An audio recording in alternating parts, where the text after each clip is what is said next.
Friends, आज का video बहुत शानदार होने वाला है क्योंकि आज मैं टॉपिक लेकर आई हूँ साइकोलॉजी ऑफ मेमोरी। मेमोरी कैसे काम करती है, कैसे आप चीजों को ज्यादा समय तक अपनी ब्रेन में रिटेन कर सकते हैं और कैसे उन्हें अच्छे से रिट्रीव कर सकते हैं। ये आपके लिए बहुत हेल्पफुल कंटेंट होने वाला है क्योंकि इससे आपको पता लगेगा कि कैसे आप अपनी याददाश्त को तेज कर सकते हैं, कैसे चीजों को बार बार याद कर सकते हैं और कम से कम भूल सकते हैं। Means how you can prevent forgetting. तो वीडियो को लास्ट तक जरूर देखिएगा क्योंकि ये वीडियो आपके लिए एक गेम चेंजर हो सकता है। इसको मैं एक प्रेजेंटेशन से समझाना चाहूंगी। Let's start with presentation. और ये हमारी प्रेजेंटेशन स्टार्ट हो रही है जिसमें कि हम आपको बताएंगे कि कैसे आप अपनी मेमोरी को पावरफुल बना सकते हैं, कैसे याददाश्त को तेज कर सकते हैं।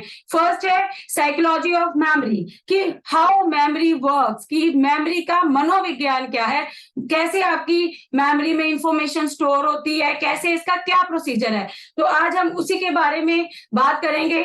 Psychology of memory is the study how our brains encode, store and retrieve information. इसको हम साधारण भाषा में या साधारण लैंग्वेज में समझेंगे कि आप जैसी चीजें देखते हैं, सुनते हैं, समझते हैं, वो आपके ब्रेन में एज इट इज स्टोर नहीं होती है। उसके लिए एक प्रोसेस होता है। उस प्रोसेस को बोलते हैं encoding, storage and retrieval, 3 stage of information process. जैसे कि अगर हम उसको साधारण भाषा में कन्वर्ट करें, कंप्यूटर होता है, कंप्यूटर में आप कीबोर्ड में कोई की टाइप करते हैं। लाइक सपोज आपने कोई फॉर्मूला टाइप किया, ए बी टाइप किया, तो कंप्यूटर के मेमोरी उसको नहीं समझती, वो उस लैंग्वेज को नहीं समझती। तो कंप्यूटर के अंदर जो प्रोसेसर लगा होता है वो उसको इनकोड करता है, मींस कंप्यूटर की अंडरस्टैंडिंग लैंग्वेज में कोड जनरेट करता है। उसके बाद फिर वो डाटा स्टोर होता है आपकी मेमोरी में, और फिर जब आपको रिजल्ट चाहिए होता है तो उसको आप एज अ रिजल्ट उसको रिट्रीव करते हैं। इसी तरह आपके ब्रेन में भी यही तरह का प्रोसीजर होता है, उसे हम अच्छे से समझते हैं। अगली नेक्स्ट स्लाइड में जैसे कि हम बता रहे हैं 3 स्टेज ऑफ इंफॉर्मेशन है। First is encoding. इनकोडिंग होती है कि जैसे आपने कोई चित्र देखा या सपोज आपने कोई इमेज देखी, तो आपकी जो आइकॉनिक मेमोरी है, जो कि 1 सेकेंड जिसका ड्यूरेशन टाइम होता है, वो फटाफट चित्र या जो भी इमेज है आपके ब्रेन में छपती है और आपका ब्रेन उसको स्टोर करता है अपनी लैंग्वेज में। फिर जब आपको जरूरत हो तो आप उसको रिट्रीव करते हैं, मीन्स देखते हैं कि नेक्स्ट क्या है। तो इसको और अच्छे से समझते हैं। इस डायग्राम से देखिए, ये इनकोडिंग प्रोसेस है। आपकी आईज ने कुछ देखा, ये रेड ऑरेंज जो डॉट्स आ रहे हैं, तो ये है एक इनकोडिंग प्रोसेस। मीन्स कि ब्रेन ने इस तरह का इनकोड करता है सिग्नल्स को। फिर ये ब्लू कलर के डॉट हैं जो कि बता रहे हैं कि इस तरह का इमेज आपके ब्रेन में छपता है या इमेज उसको प्रोसेस करता है ब्रेन। ये अगर सक्सेसफुल मेमोरी होती है तो एज इट इज रिट्रीव होता है डाटा। मीन्स कि जैसी इंफॉर्मेशन आपके ब्रेन में जाती है वैसे ही आप रिट्रीव कर सकते हैं। अगर हम इसको सिंपल लैंग्वेज में समझे, मीन्स कि आपने कोई इमेज देखी या आपने कोई वर्ड नंबर पढ़ा, ठीक है, उसको देखा या सुना, तो आपका ब्रेन एक इमेज बनाता है, मेमोरी में वो स्टोरेज होता है। फिर जब आपको जरूरत हो तो वो data memory long term memory से रिट्रीव करती है। इसको और अच्छे से एक्सप्लेन समझते हैं हम कैसे। जैसे कि ये सिस्टम ऑफ मेमोरी है हमारा, कि फर्स्ट होता है incoming information, sensory memory. Senses means कि जो भी इंफॉर्मेशन हम अपनी 5 सेंसेस से गैदर करते हैं, कि हम जो देखते हैं, सुनते हैं, पढ़ते हैं, समझते हैं, तो वो हमारी सेंसरी मेमोरी में होता है। ये बड़ी शॉर्ट टर्म है, मतलब बहुत कम टाइम के लिए होती है। इसका अगर आइकॉनिक मेमोरी होती है, मीन्स जो देखते हैं हम आंखों से, और एक इकोइक मेमोरी होती है जो हम कानों से सुनते हैं, और इसका ड्यूरेशन टाइम से 1 सेकेंड होता है। उसके बाद अगर हम उस इंफॉर्मेशन को अच्छे से अटेंशन के साथ ग्रैब करते हैं तो वो हमारी वर्किंग मेमोरी में जाती है, जिसे कि हम शॉर्ट टर्म मेमोरी कहते हैं। ठीक है, उसके बाद अगर ये इंफॉर्मेशन इनकोड होके लॉन्ग टर्म मेमोरी में जनरेट होती है, जो कि लॉन्ग टर्म मेमोरी से ही डाटा रिट्रीव होता है हमारे ब्रेन में। तो इसको हम और अच्छे से समझते हैं कि जो इंफॉर्मेशन हम अटेंड नहीं करते वो वापिस से बैक हो जाती है। और अगर हम वो वर्किंग मेमोरी को अगर हम थोड़ा अटेंशन करें, रेपिटेशन करें, तो हमारी लॉन्ग टर्म मेमोरी में स्टोर होती है। मींस कि सपोज हम इसको एक सिंपल एग्जांपल से समझते हैं, आपको एक फोन नंबर किसी ने दिया, आपने वो फोन नंबर याद रखा, ठीक है, आपने उसको थोड़ा सा रिपीट किया अपनी मेमोरी में, ब्रेन में, तो वो आपकी शॉर्ट टर्म मेमोरी से लॉन्ग टर्म मेमोरी में चली गई। और अब जब आप उसको रिकैप्चुलेट करते हो या उसको याद करने की कोशिश करते हो कि वो नंबर क्या था, मीन्स तो वो आप डाटा अपनी लॉन्ग टर्म मेमोरी से रिट्रीव कर रहे हो, आप उस डाटा को लॉन्ग टर्म मेमोरी से रिट्रीव कर रहे हो, जो कि डाटा आपकी लॉन्ग टर्म मेमोरी में स्टोर है। और नेक्स्ट स्लाइड में हम समझेंगे कि ऐसे कौन से फैक्टर हैं जो आपकी मेमोरी को अफेक्ट करते हैं, मींस कि factors which influence our memory, जो हमारी मेमोरी को बहुत ज्यादा इन्फ्लुएंस करते हैं। फर्स्ट है अटेंशन। अटेंशन मीन्स कि जो भी इंफॉर्मेशन आप बड़े अटेंशन से सुनते हैं, मीन्स कि सपोज जैसे आपका कोई रिजल्ट आना है या आपके लिए बहुत कोई इंपॉर्टेंट न्यूज है, आपने कभी सोचा वो आपके लिए क्यों याद रह जाती है? क्योंकि उस समय आपने पूरी अटेंशन से, फोकस से, कंसंट्रेशन से उस इंफॉर्मेशन को सुना होता है। तो इसीलिए वो इंफॉर्मेशन शॉर्ट टर्म मेमोरी के थ्रू लॉन्ग टर्म मेमोरी में चली जाती है परमानेंट स्टोरेज के लिए। अगर वो इंफॉर्मेशन आप अटेंशन से सुनते हैं तो उसको लॉन्ग टर्म तक रिटेन कर पाते हैं। ये भी एक बहुत बेहतरीन तरीका है याददाश्त तेज करने का, कि जो भी आप इंफॉर्मेशन सुनते हैं उसको पूरी अटेंशन पे करें, उसको पूरे ध्यान से, फोकस से, कंसंट्रेशन से सुने, तो वो आपकी लॉन्ग टर्म मेमोरी में कन्वर्ट होगी और वहीं से वो डाटा आप रिट्रीव कर सकते हैं। सपोज आपने किसी का फोन नंबर याद किया है, कोई इमेज याद की है, या अपना कोई भी इंपॉर्टेंट पासवर्ड याद किया है सपोज, तो वो आप क्यों याद कर पाते हैं? क्योंकि उस समय आपकी फुली फोकस्ड होते हैं, फुली कॉन्सेंट्रेट होते हैं, और आपकी अटेंशन जो होती है वो उस परमानेंट जो इंफॉर्मेशन है, पीस ऑफ इंफॉर्मेशन, उस पर होती है, ठीक है। और सेकंड है इमोशन। मींस कि जिस इंफॉर्मेशन के साथ आपके इमोशंस अटैच होते हैं। आपने याद रखा होगा कि सपोज जब आपका बर्थडे होता है, मीन्स उस समय आप बहुत हैप्पी होते हैं, तो आपको अपने बर्थडे के मूवमेंट याद रहते हैं। लेकिन अगर मैं आपसे पूछूं कि लास्ट वीक या yesterday what you were doing at that time, कि आप इस समय क्या कर रहे थे, या आपने क्या पहना था, क्या खाया था, तो कुछ लोगों की याददाश्त अच्छी है तो वो उसे रिटेन कर पाते हैं, लेकिन मोस्ट ऑफ द पीपल उसे भूल जाते हैं। क्यों भूल जाते हैं? क्योंकि उसके साथ उनके इमोशंस अटैच नहीं होते हैं। जिस भी मेमोरी को या पीस ऑफ इंफॉर्मेशन को आप इमोशन के साथ स्टोर करते हैं, याद रखते हैं, तो वो लंबे समय तक रिटेन रहती है आपके मेमोरी में। इसका बेनिफिट क्या होगा? जो भी मैं आपको कंटेंट दे रही हूँ उसका बेनिफिट ये है फ्रेंड्स, कि आप चाहे कोई एग्जामिनेशन की प्रिपरेशन कर रहे हैं, हाउसवाइफ है, बिजनेसमैन है, एंटरप्रेन्योर है, सबको मेमोरी की बहुत ज्यादा अच्छी गुड मेमोरी की जरूरत होती है अपने day to day task complete करने के लिए। तो ये जो कंटेंट है या ये जो टॉपिक मैं चूज कर रही हूँ, ये आपके लिए बहुत हेल्पफुल होने वाला है, जिसका की नाम है psychology of memory and why we forget and how we can prevent it. तो थर्ड स्टेप पर आते हैं, दैट इज मोटिवेशन। आप मोटिवेशन में जब आते हैं, मीन्स आपके जब हार्मोन अंदर मोटिवेशन वाले रिलीज होते हैं, तो भी वो इंफॉर्मेशन आपकी बहुत लंबे समय तक रिटेन रहती है। तो और fourth one is rehearsal. Means जब आप बार बार किसी टॉपिक को रिहर्स करते हैं तो भी आपकी वो लॉन्ग टर्म मेमोरी में कन्वर्ट हो जाती है। सपोज आपने कोई प्ले किया है, या कोई आप सीरियल में पार्ट कर रहे हैं, या कोई आप प्रिपरेशन की एग्जाम की प्रिपरेशन कर रहे हैं, तो आप क्या करते हैं? उस पीस ऑफ इंफॉर्मेशन को बार रेपिटेशन करते हैं। तो इसका मतलब है रिहर्स करते हैं। रिहर्सल से आपकी जो मेमोरी है, वो उसके जो पीस ऑफ इंफॉर्मेशन है वो लॉन्ग टर्म मेमोरी में स्टोर होते हैं और जल्दी रिट्रीव कर पाते हैं। ये तो थे फैक्टर्स जो कि अफेक्ट करते हैं आपके मेमोरी को। अब हम बात करेंगे व्हाई डू वी फॉरगेट। जैसा कि हमारा टॉपिक है, हम क्यों भूलते हैं। मैंने आपको अभी पहले भी बताया कि अगर आपसे कोई पूछे कि आप लास्ट वीक मंडे को 7 o'clock क्या कर रहे थे, तो आपको नहीं याद होगा। क्यों नहीं याद होगा? क्योंकि हमारे ब्रेन का ये एक नेचुरल प्रोसेस है, इसमें घबराने वाली कोई बात नहीं होती कि हम भूल जाते हैं या ऐसा है। This is a natural task, ये ईश्वर ने ही ऐसा बनाया है। अगर हम सारी इंफॉर्मेशन को ही हमारा ब्रेन स्टोर करने लगे तो वो एग्जॉस्ट हो जाएगा, फट जाएगा। जैसे कि हमें टाइम टू टाइम अपनी मेमोरी को अच्छे से पावरफुल कैसे बनाना है, मैं आज उसको ही बारे में बता रही हूँ। तो पहला है व्हाई डू वी फॉरगेट, हम भूलते क्यों हैं। इसका कारण क्या है? Ineffective coding. कि जब मैंने अभी आपको पीछे पिक्चर में भी बताया था, स्लाइड्स में बताया था कि क्या होता है, हमारा ब्रेन इनकोड करता है जब वो इनफेक्टिव इनकोडिंग होती है, कि जब वो डॉट दिखाया था ऑरेंज थे ब्लू हो गए, तो वो क्यों नहीं हो पाए, तो जब इनफेक्टिव होती है वो इनकोडिंग, हमारा ब्रेन उसको अच्छे से पिक्चर में या नई कोड में जनरेट कर पाता, तो भी हम भूलते हैं। ठीक है, और सेकेंड है डीके थ्योरी, थर्ड है इंटरफेरेंस थ्योरी। इसके बारे में हम वन बाय वन स्टडी करते हैं। फर्स्ट है theory of decay. Theory of decay क्या कहते हैं कि हमारा ब्रेन जो भी इंप्रेशन स्टोर करता है, मींस कि कोई भी इंप्रेशन, आपने कोई पिक्चर देखी, आपने कोई वर्ड देखना, आपने कोई मूवी देखी, आपके बुक के जो टाइटल है, आपके बुक के जो टॉपिक है, आप क्यों भूलते हैं? क्यों? इसका एक रीजन है कि हमारा ब्रेन जो भी इंप्रेशन क्रिएट करता है during learning process, with the passage of time it fades away.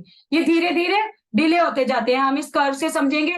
देखिए, डे 1 में 100% रिटेंशन होता है, मींस आपने कोई टॉपिक बुक का या कोई भी चीज है आज पढ़ी, तो वो आज आपको फुली लर्न रहेगी, फुली पता है। कोई सीरियल देखा है तो पूरा याद रहेगा। सेकेंड डे क्या होगा, वो कम होता जाएगा। थर्ड डे देखो और कम हो जाएगा। 7 डे बिल्कुल डिक्लाइन। और अगर 1 मंथ डे 30th बात करें तो वो बिल्कुल ही मिनिमाइज हो जाएगा। आपको ओनली 1 या 2 वर्ड्स उसमें से याद रहेंगे। This is a natural. इसको और अच्छे से समझते हैं। देखिए, इस डायग्राम में साफ पता लग रहा है कि कैसे हमारी ह्यूमन आई एक विजुअल इंफॉर्मेशन ले रही है। जैसा मैंने पहले बताया था, आइकॉनिक मेमोरी होती है, उसका ड्यूरेशन 1 सेकेंड होता है। तो हमारी जो ब्रेन है, ये हमारी विजुअल सेंसेस से, आइकॉनिक मेमोरी से, ये 8 हमारी ह्यूमन आई में गया। और यहाँ पर न्यूरोट्रांसमीटर है, न्यूरोट्रांसमीटर जो कि उस सिग्नल को कन्वर्ट करता है ह्यूमन ब्रेन में। ठीक है, जो कि हमें इनकोडिंग अभी हमने समझा है। तो जैसे विजुअल कॉर्टेक्स पे ये इंफॉर्मेशन आ रही है कि ये 8 बना, तो आप देख रहे हैं कि जैसे मेमोराइजिंग अप हो रही है विद द टाइम, ये फॉरगेटिंग आ रहा है। फॉरगेटिंग क्यों आ रहा है? ये देखो, ब्रेन में अपने आप ही ये फेड हो रहे हैं कलर। क्यों फेड हो रहे हैं? इमेजेस फेड होती जाती हैं। तो इसीलिए इसके कुछ टिप्स हैं जो कि मैं आगे एक्सप्लेन करूंगी, कैसे आप इसे और मजबूत कर सकते हैं, कैसे बच सकते हैं फॉरगेटिंग से, क्या प्रिवेंशन स्टेप्स होंगे, वो वन बाय वन आगे समझेंगे। देखिए, ये है विजुअल इंफॉर्मेशन आई, सेंसरी मेमोरी में गई, शॉर्ट टर्म मेमोरी में गई, लॉन्ग टर्म मेमोरी में गई। और जब हम फॉरगेटिंग कैसी होती है, सबसे पहले वो सेंसरी मेमोरी से लॉस्ट हुआ यहाँ से, फिर शॉर्ट टर्म मेमोरी से लॉस हुआ, और लास्ट में लॉन्ग टर्म मेमोरी से परमानेंट डिलीट हो गया। तो ये होती है फॉरगेटिंग। और सेकंड बात करेंगे हम रिट्रीवल फेलियर। हमने अपनी फर्स्ट स्लाइड में पढ़ा था जो इनकोडिंग वाला स्टेप था, इनकोडिंग, स्टोरेज, रिट्रीवल। तो हम भूलते क्यों हैं? जब रिट्रीवल फेलियर होता है। क्यों होता है? एक्सटर्नल इवेंट्स आए, सेंसरी मेमोरी में गया, टेंशन हुआ, इनकोडिंग हुआ, रिट्रीवल आया। Retrieval leads to forgetting. अब हम इसको समझेंगे कि रिट्रीवल कैसे फॉरगेटिंग को वो करता है। अगर हमारा ब्रेन अच्छे से रिट्रीव नहीं कर पाएगा इंफॉर्मेशन को, तो हम भूलते जाएंगे। मैंने पिछली स्लाइड में आपको बताया है। अब हम बात करेंगे थ्योरी ऑफ फॉरगेटिंग की, इंटरफेरेंस थ्योरी। मैंने आपको बताया कि क्या क्या थ्योरी है, इंटरफेरेंस, डीके, और अभी हमने जो बात करी पीछे थ्योरी की, तो अब हम बात कर रहे हैं इंटरफेरेंस। इंटरफेरेंस नाम से पता चल रहा है कि इंटरफेरेंस होता है दखल अंदाजी करना। कहते हैं ना, आप हमारे साथ इंटरफेयर मत करो हमारे मामले में। तो इसी तरह ब्रेन में भी इंटरफेरेंस होती है। कैसे होती है? आपके जो पिछली इंफॉर्मेशन स्टोर है ब्रेन में, जब आप कोई नया पीस ऑफ इंफॉर्मेशन उसमें स्टोर करते हैं तो उसमें इंटरफेरेंस होती है। इसको बहुत ही सिंपल अगर हम लैंग्वेज में समझे, सपोज इसको मैं एक पिक्चर से आपको समझाती हूँ। ये देखिए कि यहाँ पर रेट्रोएक्टिव इंटरफेरेंस है, लर्न फर्स्ट लर्न सेकेंड। कि आपने एक फ्रेंड का नाम लिखा हुआ है जूली, ठीक है, और थोड़े टाइम बाद उसने अपना नाम चेंज कर दिया है, जूडी कर दिया है, ठीक है। और उसके बाद क्या आता है कि लर्न फर्स्ट पहले जूली आती है और बाद में जूडी हो गया है। इसको और अच्छे से हम समझेंगे कि आपने जैसे सपोज किसी पर्सन का फोन नंबर एक लिखा, उसको स्टोर किया ब्रेन में, इट इज 9896302647, ठीक है, कुछ भी हो सकता है। और सेकेंड टाइम उस पर्सन का नंबर चेंज हो गया है, और आप उसको दोबारा जब याद करते हैं ब्रेन में स्टोर करने के लिए, तो पहले वाली जो स्टोरेज इंफॉर्मेशन होती है वो कम होती है या इंटरफेयर होती है, तो भी आपका डिके होता है मेमोरी में, तो भी मेमोरी लॉस्ट होता है, तब भी आप भूलते हैं। ये भी एक साइंटिफिक कारण है। फ्रेंड्स, ये जो इंफॉर्मेशन है बहुत इंपॉर्टेंट है, ये आपके लिए बहुत हेल्पफुल हो सकती है, चाहे आप स्टूडेंट है कोई भी है। अगर आपको पता चल जाए कि कौन से फैक्टर हैं जो आपको भूलने के कारण है, जो और ऐसी कौन सी थ्योरीज है जिनकी वजह से आप भूलते हैं, तो डेफिनेटली आप प्रिवेंटिव फैक्टर्स जानकर उसे इंप्रूव कर सकते हैं। आगे हम वही बताएंगे कि कैसे आप इंप्रूव कर सकते हैं अपनी मेमोरी को। तो प्रिवेंट फॉरगेटिंग, कैसे आप फॉरगेटिंग इंप्रूव कर सकते हैं, अपना भूलना कैसे, याददाश्त को तेज बना सकते हैं, कैसे चीजों को लंबे समय तक रिटेन कर सकते हैं, कैसे आप अपनी याददाश्त को बढ़ा सकते हैं। फर्स्ट है टेंशन, आपको अटेंशन पे करनी होगी। जो भी डाटा, जो भी इंफॉर्मेशन आप देखते हैं, सुनते हैं, जैसे मैंने पहले बताया कि सेंसरी मेमोरी से इंफॉर्मेशन हमारे ब्रेन में जाती है, शॉर्ट टर्म मेमोरी में कन्वर्ट होती है और फिर ब्रेन देखता है, अगर आपने उसको टेंशन पे किया है तो वो लॉन्ग टर्म मेमोरी में जाती है, जो कि फर्दर जहां से डाटा रिट्रीव होता है। आप जो भी कुछ याद करते हो वो आपकी लॉन्ग टर्म मेमोरी से आता है। मीन्स अगर आपने ये भी याद किया ना कि कल आपने क्या किया था, कल क्या खाया, कल क्या पहना, कल कहाँ गए थे, तो वो भी आपकी लॉन्ग टर्म मेमोरी से आ रहा है। इसको हम फर्दर नेक्स्ट वीडियो में एक्सप्लेन करेंगे, 3 सिस्टम ऑफ मेमोरी। उसमें आप अच्छे से समझ पाएंगे कि इसका मेमोरी स्पैन क्या होता है, कि हर एक मेमोरी का क्या ड्यूरेशन ऑफ टाइम होता है। इसको मैं अपनी नेक्स्ट वीडियो में अच्छे से इलेबरेट करूंगी। अभी आप सिर्फ प्रिवेंटिंग फैक्टर पर ध्यान दीजिए। And second is repeat and rehearse. जब बार बार आप चीजों को दोहराएंगे, जानेंगे, समझेंगे, रिहर्स करेंगे, तो डेफिनेटली आप भूलना कम होगा आपका, क्योंकि वो मैंने पहले भी इसका लॉजिक बताया है कि बार बार रेपिटेशन से आपकी लॉन्ग टर्म मेमोरी में चला जाता है डाटा, इंफॉर्मेशन, तो आप नहीं भूलोगे। और थर्ड है use mnemonic devices. Mnemonic devices क्या होते हैं? बहुत सिंपल है और बहुत पॉपुलर है।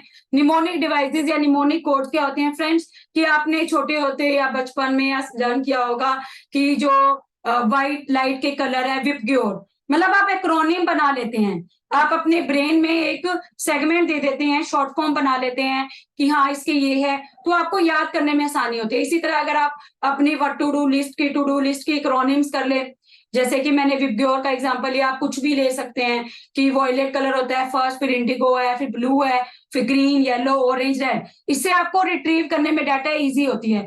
तो इसीलिए ज्यादा से ज्यादा निमोनिक डिवाइसेस का यूज कीजिए, निमोनिक कोड्स यूज कीजिए, इससे आपको बहुत हेल्प मिलेगी फॉरगेटिंग को कम करने के लिए। Create association. एसोसिएशन होती है कि जो भी पिछली इंफॉर्मेशन आपके ब्रेन में स्टोर है, आप उसी के साथ एसोसिएट कीजिए न्यू इंफॉर्मेशन। इसको एग्जांपल से समझेंगे। सपोज आपने जैसे विपग्योर लर्न किया कि ये विपग्योर है, निमोनिक से आपकी प्री इंफॉर्मेशन है, उसी के आगे अगर आपने विपग्योर के साथ उसकी वेवलेंथ भी कर लो स्टोर, तो एसोसिएशन के साथ तो भी वो आपके लंबे समय तक रिटेन रहेगी। सपोज इसको हम और एग्जांपल से समझेंगे। आपने बर्थडे है, बर्थडे का निमोनिक बनाओ, उसके आसपास इमेजिन करो कि बलून्स हैं, उस बलून के कलर इमेजिन कर लो और उसको याद रख लो, एसोसिएट कर लिया ना आपने उसको। इसी तरह से आप एसोसिएट करो वर्ड्स को, कि सपोज ब्लैक कलर है, उसके साथ कुछ भी एसोसिएट कर लो, ब्लैक हमारे हेयर है। जैसे हम बच्चों को सिखाते हैं छोटे कि आपका, हम उनको लर्न करना सिखाते हैं what is the colour of milk, तो हम बताते हैं व्हाइट। तो जब हम बताते हैं कोई और व्हाइट चीज बताते हैं, तो हम बच्चे को जो पहले याद की हुई इंफॉर्मेशन है वो याद करवाते हैं ना, कि जो व्हाइट, जो हम उसको क्लू देते हैं कि बेटा जो मिल्क का कलर था, वो फिर बच्चा कहते हैं हाँ हाँ दैट इज व्हाइट, तो इसका कलर भी व्हाइट है। फिर हम कहते हैं, आपके कहते हैं what is the colour of your shoes, ठीक है, तो बच्चे को हम याद कराते हैं what is the colour of your hair, बच्चे ने पहले से याद किया होता है कि हेयर का कलर ब्लैक है। तो इसी तरह एसोसिएशन बनानी है आपने, कि पिछली इंफॉर्मेशन को नई इंफॉर्मेशन से अटैच करना है, एसोसिएट करना है। This is called create association. And fifth is get enough sleep. जब आप पूरी नींद लेते हैं, इनफ स्लीप करते हैं, तो आपका मेमोरी कंसोलिडेशन होता है। मींस कि आपकी मेमोरी में जो न्यूरॉन्स होते हैं, न्यूरोट्रांसमीटर होता है, वो रिकवर करता है। आपकी जो पिछले न्यूरॉन्स आपके डेड होते हैं, नए न्यूरॉन बनते हैं, तो इससे आपकी मेमोरी शार्प होती है, कम भूलते हैं, ठीक है। और प्रैक्टिस रिट्रीवल, आप बार बार रिट्रीवल का प्रैक्टिस करिए। सपोज बार बार दोहराइए, मैं इसको बहुत सिंपल तरीके से आपको समझाऊंगी। सपोज आपको एक मंत्र आता है, जैसे हम बच्चों की याददाश्त को कैसे बढ़ाते हैं, जब वो प्रेयर करते हैं तो हम उन्हें बोलते हैं आप गायत्री मंत्र कीजिए, तो हम क्या करते हैं, डेली उनसे करवाते हैं ना। यही प्रैक्टिस है, प्रैक्टिस रिट्रीवल। अपने ब्रेन को बार बार रिट्रीवल की आदत डालिए। जैसे अगर हमें सरस्वती मंत्र जपूं, ओम सरस्वती नमस्तुभ्यम वरदे काम रूपिणी विद्यारंभम करिष्यामि सिद्धिर्भवतु मे सदा। मीन्स तो हमने कैसे ट्रेन किया, हमने बार बार अपने ब्रेन को कमांड दी, रिट्रीव किया डाटा, तो इससे भी हमारी मेमोरी शार्प होती है, हम भूलते कम है। तो फ्रेंड्स, होप ये आपको बहुत अच्छा लगा होगा। और अब आपका करने का काम क्या है, ये हमारा वेबसाइट है www.rupalitarun.com, आप इस पर जाइए, यहाँ पर हमारा सारा कोर्सेज अवेलेबल है, क्या क्या हम बताते हैं, और बच्चों के लिए बहुत हेल्पफुल कंटेंट है सभी एज ग्रुप्स के लिए। और ये हमारा है जीनियस माइंड ऐप, इसको आप डाउनलोड कीजिए। आपको यहाँ बहुत वैल्यूएबल कंटेंट मिलेगा जो कि आपके लिए बहुत हेल्पफुल और पावरफुल हो सकता है, और आपको लिए गेम चेंजर हो सकता है, चाहे आप स्टूडेंट हैं, बिजनेसमैन है, एंटरप्रेन्योर है, हाउसवाइफ हैं। तो मैं ये आपको कहूंगी, रिकमेंड करूंगी कि आप आज अभी अभी इसको लॉगिन कीजिए, www.rupalitharun.com पे जाइए और जीनियस माइंड ऐप को डाउनलोड कीजिए, और आपको बहुत बहुत बहुत हेल्पफुल कंटेंट मिलेगा। And the last is thank you for watching this video till last. और ये हमारा ऐप है जेनियस माइंड प्रज्ञावान भव। फ्रेंड्स, अगर आपको ये वीडियो अच्छा लगा है तो इसे ज्यादा से ज्यादा शेयर कीजिए, सब्सक्राइब कीजिए हमारे चैनल को और लाइक कीजिए, सो दैट मैं मोटिवेट रहूं, आपके लिए नए से नया कंटेंट लाऊं और अच्छे वीडियो के साथ नेक्स्ट टाइम मैं आपको मिलूं। Till then, happy learning friends, और जुड़े रहिए हमारे साथ और be connected with genius mind. Thank you and have a happy learning.